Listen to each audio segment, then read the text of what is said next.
All right, so this will be on how the day begins at dawn. I'm going to start in Genesis 1 because this seems to be what causes the most confusion. So I'll just read the first 5 verses here in the KJV. In the beginning, God created the heaven and the earth was without form and void, and darkness was upon the face of the deep, and the Spirit of God moved upon the face of the waters. And God said, Let there be light, and there was light. And God saw the light, that it was good, and God divided the light from the darkness. And God called the light day, and the darkness he called night, and the evening and the morning were the first day. So this term here, and the evening and the morning were the first day, this is what causes the confusion because this is actually mistranslated. It's not supposed to be saying this, but it does in the KJV. You'll see in the ESV, it does this a little better. It says, God called the light day, and the darkness he called night, and there was evening, and there was morning, the first day. So it's not saying evening and morning were the first day. It says that after he does his work, all of verses 1 to 5 until this point, then there comes evening, then there comes morning, and the first day ends at morning of the next day. And to further go into it, you can look at the Strong's Concordance. You can notice that evening and morning, these aren't actually 12-hour periods of darkness and light. The words Arab and Boker, they just talk about the transition periods between light and darkness. So it's not actually 12-hour periods. Properly, Boker is just dawn. It's not talking about the actual like 12-hour period of light because it already has a 12-hour period of light, a word for that called yom. This is the 12-hour period of daytime as opposed to the night. And yeah, sometimes it does mean 24 hours as it is in the days of creation, but like the daylight period, that is yom, but the sunrise, that is boker. And there's a difference here, and you have to understand that difference because Genesis 1:5 literally cannot be saying that the evening and the morning were the first day because Arab and Boker, it's impossible that those small periods of time together can make 24 hours when Arab, that's only sunset, and Boker, that's only morning. So those are both periods of time less than 1 hour each. So how is it possible that those small periods of time can equal 24 hours? It's not. So it's saying God does all his work during the daylight, then comes evening, then comes sunset, then comes sunrise, and the first day ends at sunrise of the next day. So each day ends and begins at sunrise from the days of creation. That's how God established its order from the beginning. And you'll also notice in Genesis 1 that there's you'll get a little association. So like he calls the light day, the darkness he calls night. So day is before night. Then later you'll see that he creates the greater light to rule the day and the lesser light to rule the night. So the sun is before the moon. And then you see to rule over the day and over the night and to divide the light from the darkness. So, and then he puts the light before the darkness. So all throughout this chapter, in the first chapter of the entire Bible, you can see that he always puts the day before the night, the sun before the moon, the light before the darkness.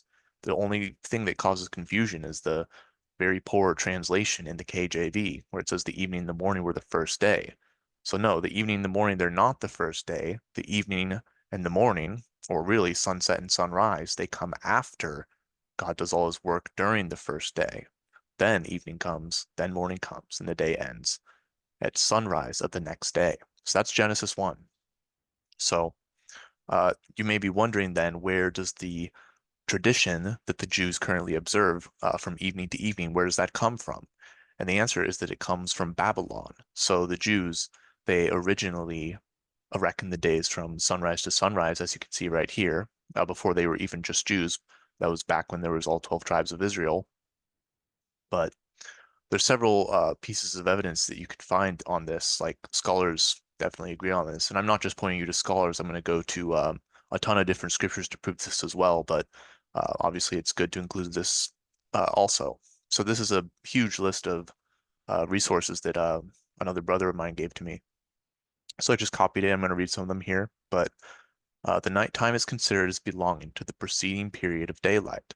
From this, there developed the meaning of day in the sense of the cycle made up of one period of daylight and one period of darkness, or according to our modern reckoning, 24 hours. From the natural viewpoint, the 24-hour day begins at sunrise. However, besides this conception, there arose another idea of the 24-hour day, according to which this daily period began at sunset, It was no doubt the lunar calendar of the Jews which gave rise to this viewpoint. Although the earlier computation did not die out completely, the custom of considering the days beginning at sunset became general in later Jewish times. So later, this wasn't something that originally was about, it's something that came later. There can be no doubt that in pre-exilic times the Israelites reckoned the day from morning to morning. The day began with the dawn and closed with the end of the night following it. To the light he gives the name day, to the darkness he gives the name night. Thus the work of the first day, reckoned probably from morning to morning, is accomplished.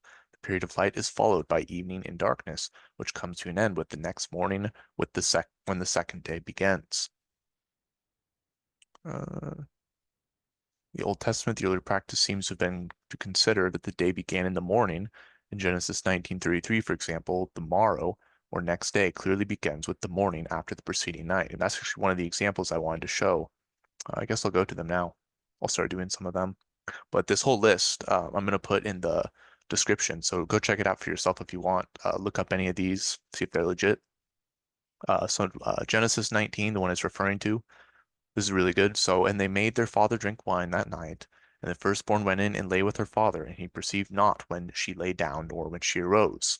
And it came to pass on the morrow that the firstborn said unto the younger, Behold, I lay yesternight with my father. Let us make him drink wine this night also, and go thou in and lie with him, that we may preserve our seed of our father. So you can see, and they made their father drink wine that night. So this belongs to this night. Then on the morrow, the next day, the firstborn says she laid yesternight. So it's the morning, and yesterday or yesternight, that's like a separate thing, you know. It doesn't belong to the current day that they're at. But the next night, this belongs to that same day. So the previous night, that's different than the next morning. And then that night is part of that next day. And here's another example. So Exodus 10 verses 3 to 4, and then also 13. So when Moses and Aaron came in unto Pharaoh, and he said unto them, Thus saith the Lord God of the Hebrews, How long wilt thou refuse to humble thyself before me? Let my people go, that they may serve me.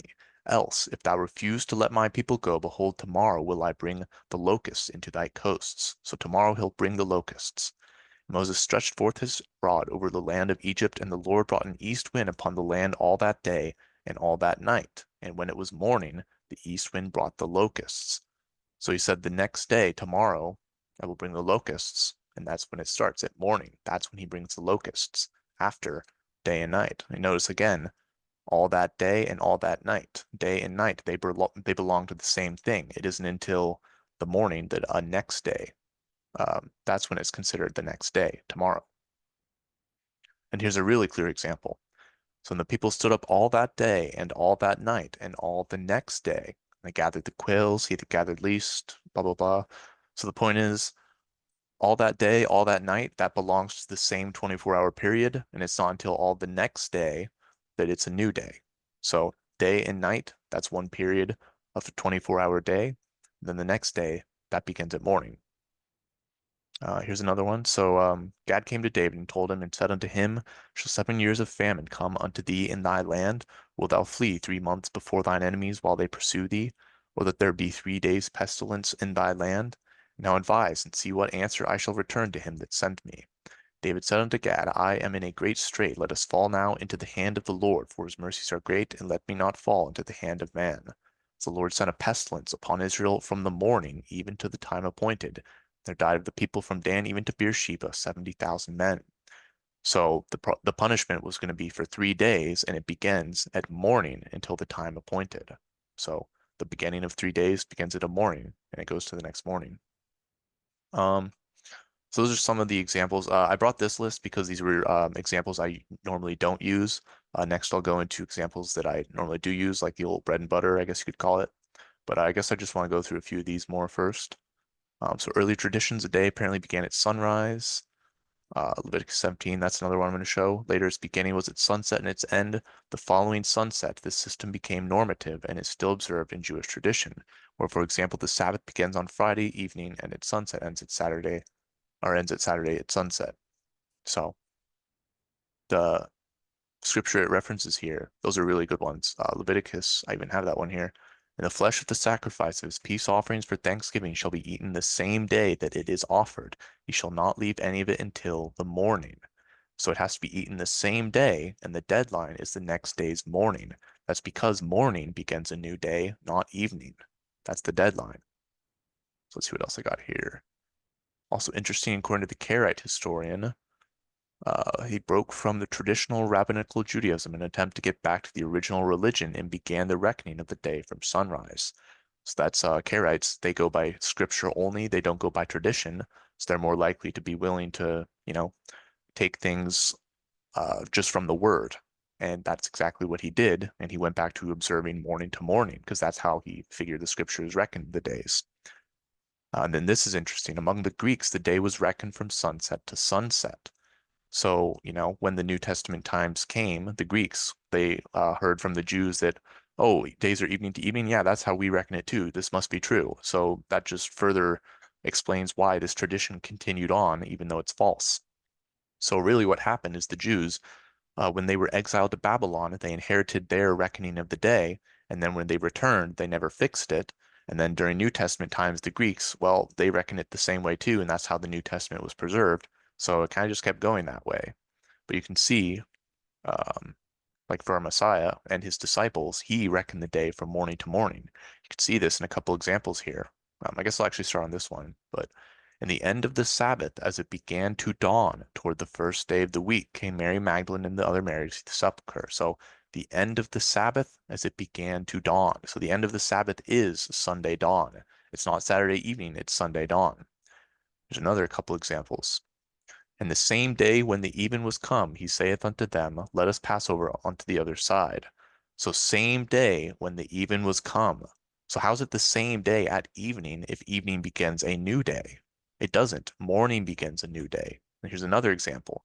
The same day at evening being the first day of the week, when the doors were shut, the disciples came, right? And so it's the same thing here. And this one's good because people will use John 20, verse 1 to say, like, oh, look, it was still dark in the morning the first day of the week, so it was still evening, so the Sabbath already ended.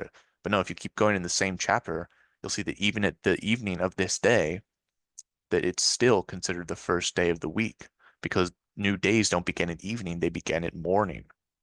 So this is the only one I haven't done yet, I think. Let me see what else I got in here. The Israelites, like the Babylonians, counted their days from sunset to sunset. So yeah, that's another example. The Babylonians did sunset to sunset. Early in the Old Testament period, when Canaan was under Egypt's influence, the day started at sunrise. Later, perhaps under Babylonian influence, the calendar seems to have changed. The day began at moonrise, and a whole day became an evening and a morning. So yeah, it's a later practice. We know little about the old Israelite calendar apart from the laws of the festivals, but the Mishnah fully describes the system which the Jews had worked out under Babylonian influence. So yeah, they admit that they made up this new thing in their own writings. When the Jews returned to Palestine after their Babylonian exile, they brought back with them the Babylonian astronomy and way of reckoning time. In order to fix the beginning and ending of the Sabbath day and festivals and determine the precise hour for certain religious observances, it becomes necessary to know the exact times of rising and setting of the sun. According to strict interpretation of the Mosaic law, every day begins with sunrise and ends with sunset. So that's talking about the 12-hour day there, but it begins at sunrise. Days were reckoned from morning to morning, following the reign of King Josiah, especially after the Babylonian exile. A number of significant and enduring changes occurred in the Israelite calendar, showing that the Jews gradually adopted the Babylonian calendar of the time. The 7-day week persisted despite its failure to divide evenly either the month or the year. The day, however, was counted from evening to evening after the Babylonian fashion. So, like, there's so much evidence that the Babylonians, they reckon their days from evening to evening. That's where the Jews were exiled to. And that's around the same time that we notice that they started reckoning their days from evening to evening. So, put two and two together. This is where this tradition came from because all the Old Testament scriptures, they prove that biblical days begin in morning. So far as we know, the Babylonian calendar and the New Testament scriptures too, like I already showed, it's not like it's different or anything because the writers were obviously inspired by the Holy Ghost. So far as we know, the Babylonian calendar was at all periods truly lunar. The month began with the evening when the new crescent was for the first time again visible shortly after sunset. Consequently, the Babylonian day also begins in the evening. and where scholars have argued for the existence in Bible times of a sunrise method of day reckoning, the evidence for the sunrise reckoning is significant and cannot be ignored. So speaking of that, let's look at this last example I have here. And Saul sought to smite David even to the wall with the javelin, but he slipped away out of Saul's presence, and he smote the javelin into the wall. And David fled and escaped that night. Saul also sent messengers unto David's house to watch him and to slay him in the morning. And Michal, David's wife, told him, saying, If thou save not thy life tonight, tomorrow thou shalt be slain. So it's already nighttime. He's going to be slain in the morning, and it says he's going to be killed tomorrow. So if it's already night, how come tomorrow means the next morning? Clearly, tomorrow doesn't mean the next evening, it means the next morning, because that's when days start. So I think that's stupid Zoom thing got in my face. Let me see if it'll go away. Okay, I'm just gonna. Nope, that's not right. Okay, so yeah, next I was gonna do some counter examples or some explanations for what people use as counter examples. So people like to use Leviticus 23, it shall be unto Sabbath or it shall be unto you a Sabbath of rest, and you shall afflict your souls. The ninth day of the month at even, from even unto even shall ye celebrate your Sabbath. So the confusion comes here, the word Sabbath. That's because all the festivals were Sabbaths, they were rests, which is what Sabbath means, but it wasn't the weekly Sabbath, because the weekly Sabbath is based on the days of creation, which are morning to morning. But these this specifically the Day of Atonement, and I think the Passover too, they began at evening. And there's a reason for that. It's because it's prophetic and also in remembrance of like the actual events that these feasts are uh, a memorial of. So like Passover begins at evening because that's when they actually came out of the land of Egypt at evening. And then the Day of Atonement, I'm assuming that it's, because it's based on the day of the Lord when he comes back and judges the earth. I'm assuming that's uh, starts at the evening because the day of the Lord comes as a thief in the night. So that's probably why the Day of Atonement begins at evening. But the main point is here, it's referring specifically to the Day of Atonement Sabbath. It has nothing to do with the weekly Sabbath. In fact, the specification that this begins at evening, it shows that that would be redundant. Like that, it is not the norm. Otherwise, there would be no point in like saying that it should be evening to evening because they would have already known that. And then yeah, 10th day, also the ninth day. So it is over like two different calendar days. But yeah, it is about the Day of Atonement, not the weekly Sabbath. Then people use Nehemiah 13:9. Came to pass when the gates of Jerusalem began to be dark before the Sabbath, commanded that the gates should be shut, and charged that it shall not be opened till after the Sabbath. Son of my servant, said I at the gates, there should be no burden brought in on the Sabbath day. The merchants and all sellers of all kind were lodged without Jerusalem once or twice. And I testified against them and said unto them, Why lodge ye about the wall? If you do so again, I will lay hands on you. From that time forth they came no more on the Sabbath. So people like to use, oh, look, it began to be dark before the Sabbath. So that means they were closing it at evening for the Sabbath. But no, look, it began to be dark before the Sabbath. So it's dark before the Sabbath. Well, think about that. That means that it was already sun, like the sun was already setting and they hadn't closed it yet because they were going to close it. Um, they closed it every night, as you can see from Nehemiah right here. Said, Let not the gates of Jerusalem be open until the sun be hot. So the point is they closed them every night to protect themselves from enemies. It had nothing to do with like, a fake Friday evening Sabbath beginning here. They just did it every single night. And you'll notice also, where was it? He's threatening to lay hands on them. So if the Sabbath had already begun that night, then why would he like threaten to fight them? Like that's not something you could do on the Sabbath day. So that shows where those two ones where people go in error with those. But the only other major misconception people have is with Genesis 1, which I already explained. And then the last thing I wanted to pull up was just a couple prophecies about this. So Hosea 6, Come and let us return unto the Lord, for he hath torn and he will heal us. He hath smitten, he will bind us up. After 2 days he will revive us, and then the third day he will raise us up. We shall live in his sight. So this is actually talking about after he dies on the cross, he comes and and after 2 days he will revive us. Remember, Peter says the day with the Lord is like 1,000 years, 1,000 years is one day. So after 2,000 years, he will revive us, and the third day he will raise us up. So then, on the third day, when he raises us up, his going forth is prepared as the morning. So this prophetic, like 1,000 year, 6,000 year, 6 day thing, it begins at the morning. The seventh day begins at morning because that's when days begin. So here's another prophecy, Peter. We also have a more sure word of prophecy, whereunto ye do well that ye take heed, as unto a light that shineth in a dark place, till the day dawn and the day star arise in your hearts. So the day dawn and the day star arise in your hearts. Revelation also talks about the day star or the morning star. So this is actually just prophecy about how eventually, when you're starting to come to the truth, he's writing to people of the last days, that you'll eventually get the day dawning in your heart. You'll understand that days begin at morning, at dawn. And the Sabbath, you're supposed to reckon that from Saturday dawn to Sunday dawn. So this is what Peter's prophesying about right here. And then Paul, he says something interesting. Ye are all the children of light and the children of the day. We are not of the night, nor of the darkness. So don't be a children of darkness. Don't celebrate your Sabbath from evening to evening. It's from morning to morning. And this is important. Like some people say, oh, it's not a salvation issue, but yes, it is, because if you're breaking the Sabbath, like you start doing a bunch of stuff at Saturday evening, then you're breaking it and you're not keeping it. So it's important that you do this because it warns you, Micah 2, arise ye and depart, for this is not your rest, because it is polluted. It shall destroy you, even with a sore destruction.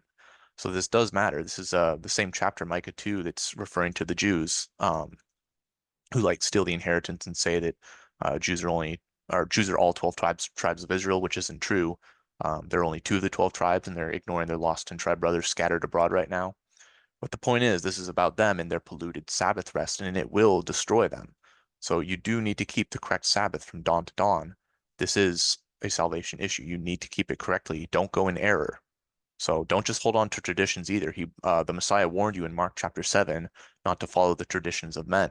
So go back to the actual reckoning of the day from Genesis 1 and throughout the entire book of the Bible. Like this is all over. Like I just showed you like a fraction of all the examples that you can see that a day begins at dawn. But do some more studying into this. Like I said, I'll leave the list of those sources down in the description. But remember, keep the Sabbath day from dawn to dawn. That is how you reckon days. Do not be a child of the night or of the darkness. Be a child of light.